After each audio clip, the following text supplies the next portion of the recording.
Welcome to TNPSC லட்சிய விதைகள். நம்ம இந்த வீடியோ பதிவில் ஆகஸ்ட் மாதத்தினுடைய 14, 15, 16 3 நாள்களுக்கு உண்டான கரண்ட் அஃபேர்ஸ் வீடியோ தான் பார்க்க போகிறோம்.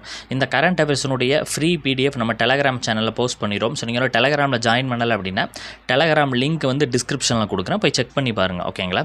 சரி, ஓகே, பார்க்கலாம். ஃபஸ்ட் கொஸ்டின், 2036 இந்தியாவினுடைய பாலின விகிதம் எத்தனையாக உயரும் என மத்திய அரசினுடைய ஆய்வில் தெரியப்படுத்தப்பட்டிருக்குது. ஓகேங்களா? ஸோ நம்மளுக்கு பாலின விகிதம் அப்படின்னா என்ன அப்படின்னா, அதாவது 1000 ஆண்களுக்கு எத்தனை பெண்கள் இருக்கிறார்கள் என்பதை அறியக்கூடிய ஒரு ஆய்வு தான் என்ன சொல்லுவாங்க அப்படின்னா இந்த பாலின விகிதம் அப்படின்னு சொல்லிட்டு சொல்லுவாங்க. ஓகேங்களா? ஸோ இப்போ 2036 எவ்வளவு இருக்கலாம் அப்படின்னு சொல்லியிருக்கிறாங்க அப்படின்னா 952 பேர் வந்து இருக்கலாம் அப்படின்ற மாதிரி சொல்லப்பட்டிருக்குது. ஆக்சுவலாக வந்து 2011 பார்த்தீங்கன்னா 943 பேர் இருப்பதாக தான் இந்தியா அளவில், ஓகேங்களா, 43 தான் இருக்கிறதாக தெரியப்படுத்தப்பட்டது. தற்பொழுது இது சற்று உயர்ந்திருப்பதாகவும் சொல்லப்படுகிறது. ஓகேங்களா? இதை யார் சார் வெளியிடுவா அப்படின்னு கேட்டிங்கன்னா புள்ளியியல் மற்றும் திட்ட அமலாக்க அமைச்சகம் அப்படின்ற அமைச்சகம் இருக்குது இல்லையா? ஸோ இவங்க தான் வந்துட்டு இந்த அறிக்கையை வந்து தொடர்ந்து வந்து வெளியிடுவாங்க. ஓகேங்களா? அதே மாதிரி 2036 இந்தியாவினுடைய மக்கள் தொகை என்பது கிட்டத்தட்ட 152.2 கோடி அளவிற்கு உயரும் அப்படின்னு சொல்லியிருக்கிறாங்க. 2011 பெண்கள் சதவீதம் 48.5% இருந்தது. 36 ஆண்களுக்கு நிகராக 48.8% உயரும் அப்படின்னு சொல்லிட்டு நம்மளுக்கு சொல்லப்படுத்தப்பட்டிருக்குது. ஓகேங்களா? ஸோ இதில் வந்து நம்ம தெரிஞ்சுக்கிட்டது 2036 இந்தியாவினுடைய பாலின விகிதம் என்பது எத்தனையாக உயரும் அப்படின்னா 952 உயரும் அப்படின்ற விஷயத்தை நம்ம வந்து என்ன பண்ணிக்கணும், தெரிஞ்சுக்கணும். ஓகேங்களா? ஓகே. இந்தியா ஆஸ்திரேலியா இடையே பயங்கரவாத தடுப்பு நடவடிக்கை கூட்டுக்குழு கூட்டம் எங்கே நடைபெற்றது? ஓகேங்களா? எங்கே நடைபெற்றது அப்படின்னா நம்மளுடைய இந்தியாவினுடைய டெல்லியில் தான் நடைபெற்றிருக்குது. ஓகேங்களா? யார் யாருக்கு இடையே? India versus Australia. ஓகேங்களா? ஸோ இது 14வது எடிஷனாக இருக்குது. பயங்கரவாதத்திற்கு எதிரான நடவடிக்கைகளை வலுப்படுத்தணும் அப்படின்றது முக்கிய கோரிக்கைகளாக பேசப்பட்டதாக சொல்லப்படுகிறது. இது வந்து நவீன தொழில்நுட்பங்கள், இணையதளங்கள் போன்ற விஷயங்கள்லாம் இதில் வந்துட்டு என்னது இருக்குது. ஓகேங்களா? இது குறித்தும் பேசியிருக்கிறாங்க. அவங்க முக்கியமாக பேசின விஷயம் என்ன அப்படின்னா பயங்கரவாதத்துக்கு எதிரான நடவடிக்கைகளை வந்து மேலும் வலுப்படுத்தணும் அப்படின்ற மாதிரி பேசப்படுத்தப்பட்டிருக்குது. இது வந்து 14th எடிஷன். ஓகேங்களா? ஓகே. இப்போ டெல்லியில் நடைபெற்றிருக்குது. 3வது கொஸ்டின், அமெரிக்காவுக்கான இந்திய தூதராக பொறுப்பேற்று கொண்டவர் யார்? அமெரிக்காவிற்கான இந்திய தூதராக யார் தற்பொழுது பொறுப்பேற்று கொண்டிருக்கிறார் அப்படின்னா வினய் குவத்ரா அவர்கள். ஓகேங்களா? இந்த பிக்சரில் நீங்கள் பார்க்குறீங்க இல்லையா? வினய் குவத்ரா அப்படின்றவங்க அமெரிக்காவிற்கான இந்திய தூதராக பொறுப்பேற்றிருக்கிறாரு. ஏன் சார் அப்படின்னு கேட்டிங்கன்னா இந்த தரண்ஜித் சிங் சாந்த் வந்து இதிலிருந்து ஓய்வு அறித்ததன் மூலமாக தற்பொழுது இவர் இந்த இதுக்கு வினய் குவாத்ரா அவர்கள் வந்திருக்கிறாங்க. இதற்கு முன்னாடி இவர் வெளியுறவு செயலாளராக இருந்திருக்கிறாரு அப்படின்ற விஷயத்தை நம்ம தெரிஞ்சுக்கணும். ஓகேங்களா? ஓகே. அடுத்தது 4th கொஸ்டின், கருணாநிதி பிறந்த நாளான ஜூன் 3 எந்த நாளாக கொண்டாடப்பட இருக்குது? கருணாநிதி பிறந்த நாளான ஜூன் 3 என்ன நாளாக கொண்டாடப்பட இருக்கிறது அப்படின்னா செம்மொழி நாள் அப்படின்னு சொல்லிட்டு ஒரு நாளாக கொண்டாடப்படுகிறது. நீங்கள் வந்து இந்த மாதிரி கொஸ்டின்ஸ்லாம் ரொம்ப இம்பார்ட்டன்ட். ஓகேங்களா? இப்போ குரூப் 2 பிலிமினரியில் கூட இந்த ஜூலை 14 அப்படின்ற வந்து வர மாதிரி ஒரு கொஸ்டின்ஸ் வந்து கேட்டிருந்தாங்க. ஓகேங்களா? ஸோ அதே போன்ற ஒரு கொஸ்டின் தான் செம்மொழி நாளாக ஜூன் 3 இனிமேல் வந்து என்னது கொண்டாடப்படும் அப்படின்ற மாதிரி சொல்லப்பட்டிருக்குது. இது தமிழ் வளர்ச்சி மற்றும் செய்தித்துறை அமைச்சராக இருக்கக்கூடிய மு.பே. சாமிநாதன் அவர் தான் வந்து இதை வந்து வெளியிட்டு சொன்னார். ஓகேங்களா? 2ஆம் உலகத்தமிழ் வளர்ச்சி மாநாடு சென்னை அண்ணா பல்கலைக்கழகம் நடைபெற்றுச்சு. அதே மாதிரி மொழிப்போர் தியாகிகள் தினம் என்பது ஜனவரி 25. ஓகேங்களா? இது தமிழ் மொழி தியாகிகள் தினமாக மாற்றி பெயர் வைக்கப்பட்டிருக்குது. ஸோ அதுவும் வந்து இந்த தினத்தையும் பார்த்து வச்சுங்க. ஓகேங்களா? இந்த மாநாட்டில் தான் இந்த ஜனவரி 25 தமிழ் மொழி தியாகிகள் தினம் அப்படின்னும் மொழிப்போர் தியாகிகள் தினத்தை மாற்றி சொல்லியிருக்கிறாங்க. அதே மாதிரி இப்போ ஜனவரி 3 என்னது செம்மொழி நாள் அப்படின்றது இனிமேல் வந்து கொண்டாட போகிறாங்க அப்படின்ற விஷயத்தை நம்ம என்ன பண்ணிக்கணும் அப்படின்னா தெரிந்து வைத்து கொள்ள வேண்டும். ஓகேங்களா? ஓகே. 5th கொஸ்டின், சமீபத்தில் டாங்க் எதிர்ப்பு ஏவுகணை சோதனை எங்கு நடைபெற்றது? சமீபத்தில் டாங்க் எதிர்ப்பு ஏவுகணை சோதனை எங்கு நடைபெற்றது அப்படின்னா ராஜஸ்தான். ஓகேங்களா? ராஜஸ்தானில் இருக்கக்கூடிய ஜெய்சால்மர் அப்படின்ற பகுதி வந்து இருக்குது இல்லையா? ஸோ அங்கே தான் இந்த டாங்க் எதிர்ப்பு ஏவுகணை சோதனை என்பது இந்திய ஆராய்ச்சி மேம்பாட்டு நிறுவனத்தினால் செய்யப்பட்டிருக்குது. இது முக்கியமாக பார்த்திங்க அப்படின்னா எதிரிகளினுடைய டாங்க், அதாவது இந்த படத்துலலாம் நம்ம பார்த்துருப்போம்ல எப்படி இருக்கும், மேலே வந்து இப்படி இருக்கும் இல்லையா. ஸோ அதை தான் டேங்க் அப்படின்னு சொல்லிட்டு சொல்லுவாங்க. அது மற்றும் கவச வாகனங்களை வந்து தவிர்ப்பதற்காகவும் இது வந்து எளிதில் எடுத்து செல்லக்கூடிய வகையில் இருப்பதாக சொல்லப்படுறாங்க. இது உள்நாட்டிலேயே தயாரிக்கப்பட்ட ஒரு ஏவுகணை லான்ச்சராக இருக்கலாம் அப்படின்ற மாதிரியும் இருக்குது அப்படின்ற மாதிரி சொல்லப்படுறாங்க. இது சோதனை வெற்றி அடைந்திருக்கிறது தற்போது அப்படின்றது. ராஜஸ்தானுடைய ஜெய்சால்மர் பகுதியை வந்து என்ன அப்படின்னா குறைவான மழை பொழியக்கூடிய ஒரு பகுதிகளில் ஒன்று. ஓகேங்களா, ராஜஸ்தானினுடைய ஜெய்சால்மர் பகுதி என்ன பகுதி சார் அப்படின்னு கேட்டிங்கன்னா குறைவாக மழை பொழியக்கூடிய பகுதிகளில் ஒன்றாக இருக்கக்கூடிய ஒரு பகுதி. ஓகேங்களா, சரி ஓகே. 2024ஆம் ஆண்டிற்கான ஏபிஜே அப்துல் கலாம் விருது பெற்றவர் யார்? 2024ஆம் ஆண்டிற்கான ஏபிஜே அப்துல் கலாம் விருது பெற்றவர் யார் அப்படின்னா பா. வீரமுத்துவேல். ஓகேங்களா, பா. வீரமுத்துவேல். இவர் வந்து நம்ம தமிழகத்தைச் சேர்ந்தவர் தான். இவர் உங்களுக்கு கண்டிப்பாக தெரிஞ்சிருக்கும். ஓகேங்களா, இவர் யார் சார் அப்படின்னா நம்ம சந்திராயன் 3 வந்து ஏவுகணை விட்டம் இல்லையா. ஸோ நிலவினுடைய தென்துருவத்தை ஆய்வதற்காக. ஸோ அதனுடைய திட்ட இயக்குனர் தான் யார் அப்படின்னா இந்த பா. வீரமுத்துவேல் அவர்கள். இவர்களுக்கு தான் இந்த ஆண்டிற்கான ஏபிஜே அப்துல் கலாம் விருது வழங்கப்பட்டிருக்கிறது. இவர் இஸ்ரோவில் விஞ்ஞானியாக தற்பொழுது இருக்கிறார். மேலும் வந்து பல்வேறு விருதுகள் வழங்கப்பட்டிருக்கு, அது குறித்து பார்க்கலாம். தகைசால் தமிழர் விருது அப்படின்றவர் முதுபெரும் காங்கிரஸ் தலைவராக இருக்கக்கூடிய குமரி ஆனந்தன் அவர்களுக்கு வழங்கப்பட்டிருக்குது. கல்பனா சாவ்லா விருது என்பது செவிலியர் சஃபீனா அவர்களுக்கு நீலகிரியை சார்ந்தவர்களுக்கு வழங்கப்பட்டிருக்குது. முதலமைச்சரினுடைய நல்லாளுமை விருதை குறித்து நம்ம பார்க்கலாம். டி. வனிதா அவர்கள் வந்து முதல்வரினுடைய முகவரித்துறை தலைமை தொழில்நுட்ப அலுவலராக இருக்கிறாங்க. மகளிர் உரிமை திட்டத்தில் சிறப்பாக செயல்பட்டிருக்க இவர்களுக்கு விருது வழங்கப்பட்டிருக்குது. இளம் பகவத் அவர்கள் பொது நூலகங்கள் துறை இயக்குனராக இருக்கிறார். இவர் புத்தக கண்காட்சியை சிறப்பாக நடத்துவதை முன்னிட்டு இவருக்கு இந்த விருது வழங்கப்படுகிறது.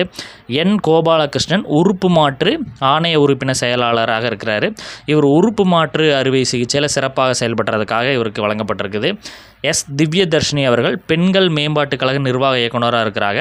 இவங்க வந்துட்டு முதல்வரினுடைய காலை உணவு திட்டத்தை சிறப்பாக செயல்படுத்தியதற்காக இந்த விருது என்பது வழங்கப்படுகிறது. ஜே. இன்னசென்ட் திவ்யா திறன் மேம்பாட்டுக் கழகத்தினுடைய நிர்வாக இயக்குனராக இருக்கிறாங்க. நான் முதல்வன் திட்டத்தை சிறப்பாக செயல்படுத்தியதற்காக இந்த விருது இவங்களுக்கு வழங்கப்படுகிறது.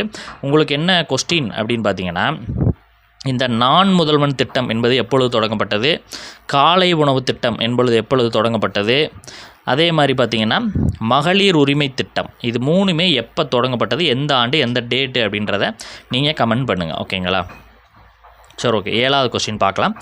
இந்திய கிரிக்கெட் அணியினுடைய பந்து வீச்சாளராக தற்பொழுது யார் நியமிக்கப்பட்டிருக்கிறார்? இந்திய கிரிக்கெட் அணியினுடைய பந்து வீச்சாளராக தற்பொழுது யார் வந்து நியமிக்கப்பட்டிருக்கிறார் அப்படின்னா மோர்னே மோர்கல். ஓகேங்களா, மோர்னே மோர்கல் தான் வந்துட்டு இந்திய அணியினுடைய கிரிக்கெட் அணி இருக்குது இல்லையா பந்து வீச்சாளர். இவர் வந்து சவுத் ஆப்பிரிக்காவை சார்ந்தவர், ஹைட்டாக இருப்பார், நம்மளுக்கு தெரியும். ஓகேங்களா, சிறப்பான ஒரு பந்து வீச்சாளர். தற்பொழுது இவர் வந்துட்டு இந்திய அணியினுடைய கிரிக்கெட் அணியினுடைய பந்து வீச்சாளர் தேர்ந்தெடுக்கப்பட்டிருக்கிறாரு.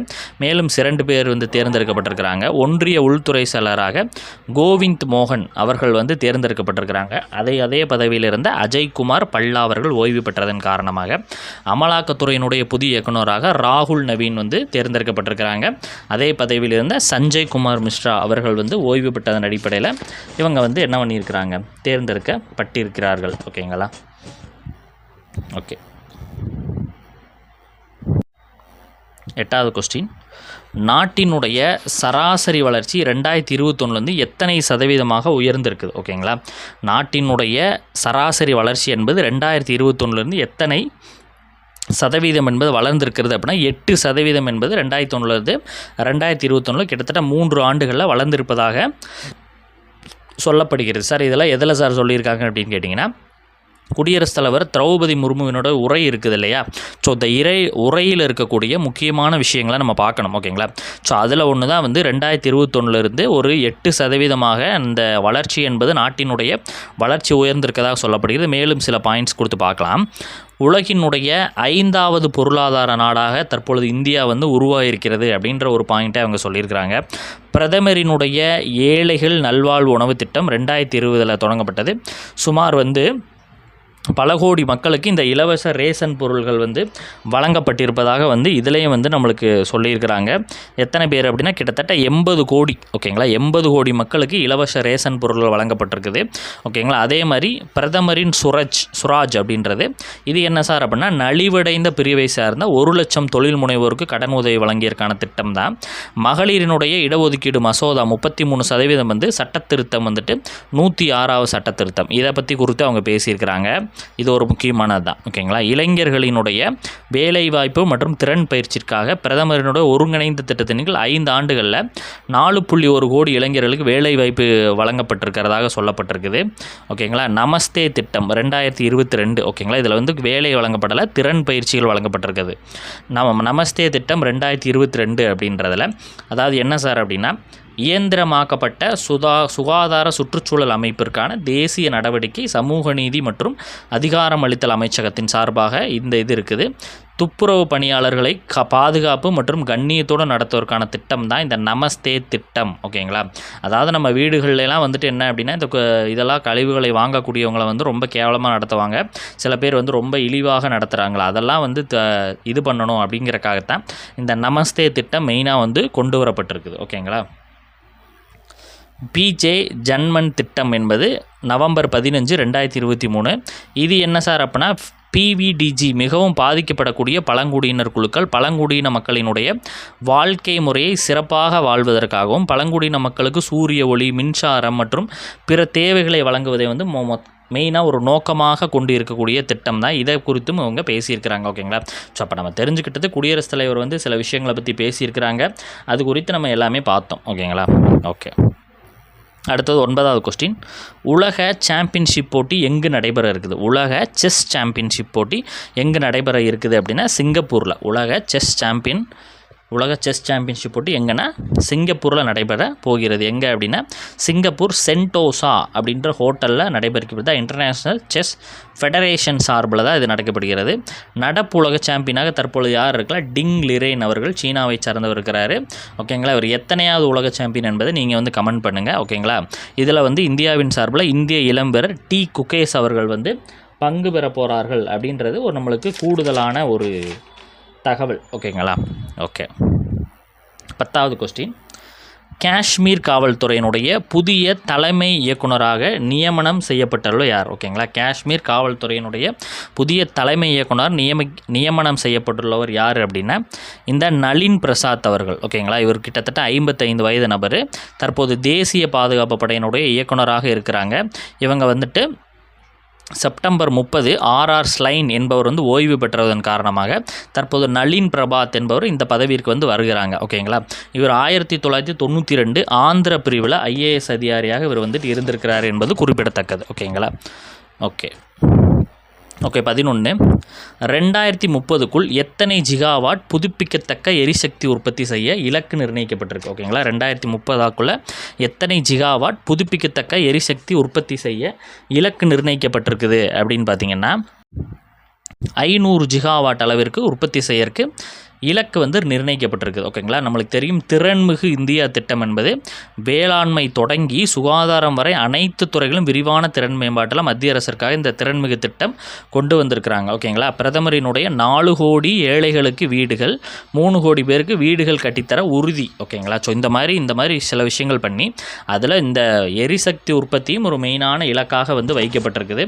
ஸோ வந்து ஒவ்வொரு திட்டத்தை பார்க்கும்போது அதற்கு சார்பு திட்டத்தை நம்ம பார்க்குறோம். ஓகேங்களா, ஸோ அதுதான் வேறு எதுவும் இல்லை. ஸோ 12வது கொஸ்டின், 2024ஆம் ஆண்டிற்கான பாரா ஒலிம்பிக் போட்டி எங்கு நடைபெற்று வருகிறது? 2024ஆம் ஆண்டிற்கான பாரா ஒலிம்பிக் போட்டி என்பது எங்கு 2024ஆம் ஆண்டுக்கான பாரா ஒலிம்பிக் போட்டி எங்கு நடைபெற்று வருகிறது அப்படின்னா நம்மளுக்கு தெரிந்தது தான். ஓகேங்களா, பிரான்சினுடைய பாரிஸில் வந்து நடைபெற்று வருகிறது. எப்போ இருந்து எப்போ வரைக்கும் அப்படின்னு பார்த்தீங்கன்னா ஆகஸ்ட் 8 செப்டம்பர் 8 வரைக்கும் வந்து நடைபெற வருகிறது. கிட்டத்தட்ட மொத்தம் 84 வீரர் வீராங்கனைகள் இதில் வந்துட்டு சார்பில் நம்ம இந்தியாவின் சார்பில் வந்து பங்கு பெறுகிறார்கள். தொடக்க விழா அணிவகுப்பில் சுமித் அன்டில் ஈட்டி எறிதல் வீரர், பாக்கியஸ்ரீ ஜாதவ் குண்டு எறிதல் வீராங்கனை இதில் வந்துட்டு நம்ம இந்திய கொடியை வந்து ஏந்தி செல்கிறார்கள் அப்படின்ற விஷயத்தை நம்ம தெரிஞ்சுக்கணும். 2020 எங்கே நடந்துச்சு அப்படின்னா டோக்கியோ அப்படின்ற பிளேஸில் தான் நடந்துச்சு, ஜப்பானில் இருக்குது. இதில் 5 தங்கம் உட்பட 19 பதக்கங்களை வந்து இந்தியர்கள் வந்து குவிச்சிருந்தாங்க. ஸோ இந்த தடவை எத்தனை பதக்கங்களை குதிப்பாங்க அப்படின்றது வரும் கரண்ட் அஃபேர்ஸில் நம்ம பார்க்கலாம். ஓகேங்களா? ஓகே, 13வது கொஸ்டின். தமிழகத்தில் தற்பொழுது எத்தனை ராம்சார் தலங்கள் இருக்குது? ஓகேங்களா? தமிழகத்தில் தற்பொழுது எத்தனை ராம்சார் தலங்கள் இருக்குது அப்படின்னா 18 ராம்சார் தலங்கள் இருக்குது. முக்கியமான ஒரு கொஸ்டின். ஓகேங்களா?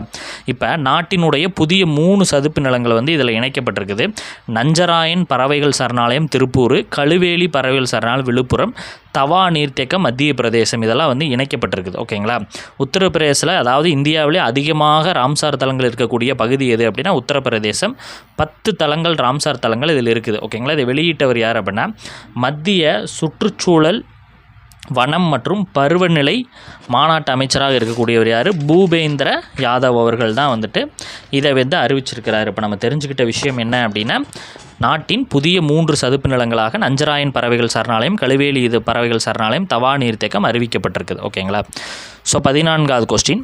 முதல்வர் மு.க. ஸ்டாலின் எத்தனையாவது முறையாக சென்னை தலைமைச் செயலகத்தில் தேசிய கொடி ஏற்றிருக்கிறார்? முதல்வர் மு.க. ஸ்டாலின் அவர்கள் வந்துட்டு எத்தனையாவது முறையாக சென்னை தலைமைச் செயலகத்தில் கொடியை வந்து ஏற்றிருக்கிறார் அப்படின்னா 4வது முறை. ஓகேங்களா? ஏற்றிருக்கிறாரு. முதல்வர் இதில் வந்து சில விஷயங்கள் வந்து சொல்லப்பட்டிருக்குது, அது குறித்து நம்ம பார்க்கலாம். ஓகேங்களா? தென்னை தலைமைச் செயலக கோட்டை தொத்தளம் அப்படின்ற பிளேஸில் இருக்குது, நம்மளுக்கு தெரியும். ஓகேங்களா? முதல்வரினுடைய காக்கும் கரங்கள் திட்டம், அதாவது முன்னாள் இராணுவ வீரர்களுக்கு தொழில் தொடங்குவதற்கு 1 கோடி வரை வங்கிக் கடன் மூலம் கடன் பெற வசதி வந்து இதில் செய்யப்படும். ஓகேங்களா? அதே மாதிரி முதல்வரினுடைய மருந்தகம் திட்டம் என்பது பொங்கல் முதல் கட்டமாக 1000 மருந்தங்கள் வந்துட்டு குறைந்த விலையில் மருந்துகள் கிடைக்க போகிறதாக சொல்லியிருக்கிறாங்க. அதாவது வந்து இப்போ பிஎம், அதாவது பிரதம மந்திரி இந்த மருந்தகம் இருக்குது இல்லையா? ஸோ அதே போன்ற ஒரு மருந்தகம் அமைக்கப்படும். அதே மாதிரி முதல் கட்டமாக ஒரு 1000 மருந்தங்கள் அமைக்கப்படும் சொல்லியிருக்கிறாங்க. அதே மாதிரி தியாகிகளினுடைய ஓய்வூதியம் என்பது உயர்த்தப்பட்டிருக்குது. 21,000 ரூபாயாக தியாகிகளுடைய ஓய்வூதியம் என்பது உயர்த்தப்படும் அப்படின்ற மாதிரி சொல்லப்பட்டிருக்குது. ஓகேங்களா? ஸோ நம்ம தெரிஞ்சுக்கிட்டது நம்ம முதலமைச்சர் அவர்கள் எத்தனையாவது முறையாக இதை வந்து ஏற்றிருக்கிறாரு அப்படின்ற கொடியை வந்து தேசிய கொடியை ஏற்றிருக்கிறாரு அப்படின்னா 4வது முறையாக ஏற்றப்பட்டிருக்குது. ஓகேங்களா? 15வது கொஸ்டின் பார்க்கலாம். 13வது ரீகா டெக்னிக்கல் யூனிவர்சிட்டி சர்வதேச செஸ் போட்டியில் சாம்பியனான தமிழக வீரர் யார்? தமிழக வீரர் யார்னா பா இனியன் அவர்கள் தான் வந்து இந்த ரீகா டெக்னிக்கல் யூனிவர்சிட்டி சர்வதேச செஸ் போட்டியினுடைய சாம்பியன் ஆகிருக்கிறாரு பிளிட்ஸ் பிரிவில். ஓகேங்களா? இவர் வந்து ஈரோடை சார்ந்தவர் என்பது குறிப்பிடத்தக்கது. ஓகேங்களா? சரி, ஓகே, நம்ம எக்ஸ்ட்ரா டீட்டெயில்ஸ் வந்து பார்க்கலாம். அதே மாதிரி இந்தியாவினுடைய டெல்லி செங்கோட்டையில் 11வது முறையாக பிரதமர் அவர்கள் தேசிய கொடி ஏற்றிருக்கிறாரு. கிட்டத்தட்ட 98 நிமிடங்கள் வந்து அவர் உரை நிகழ்த்தியிருக்கிறாரு. இதில் பொது சிவில் சட்டம், ஒரே நாடு ஒரே தேர்தல் திட்டம், பெண்கள் பாதுகாப்பு, தொழில் மேம்பாடு, பருவநிலை மாற்றம் குறித்தெல்லாம் அவர் பேசியிருக்கிறாரு. அடுத்த 5 ஆண்டுகளில் கிட்டத்தட்ட 75,000 மருத்துவ படிப்பு இடங்கள் உருவாக்கப்படும் அப்படின்ற மாதிரி சொல்லியிருக்கிறாரு. 20 பேர் வந்து தமிழக சிறப்பு அழைப்பாளர்களாக அதில் வந்து பங்கேற்றார்கள். ஓகேங்களா? சரி, ஓகே. அடுத்தது அமைச்சரவை ஒப்புதல். தமிழ்நாடு அமைச்சரவை சில விஷயத்துக்கு ஒப்புதல் அளிச்சிருக்கிறாங்க, அது குறித்து நம்ம பார்க்கலாம். 24,700 பேருக்கு வேலை அளிக்கக்கூடிய 44,125 கோடி மதிப்பிலான 15 தொழில் முதலீட்டு திட்டங்களுக்கு அனுமதி அளிக்கப்பட்டிருக்குது.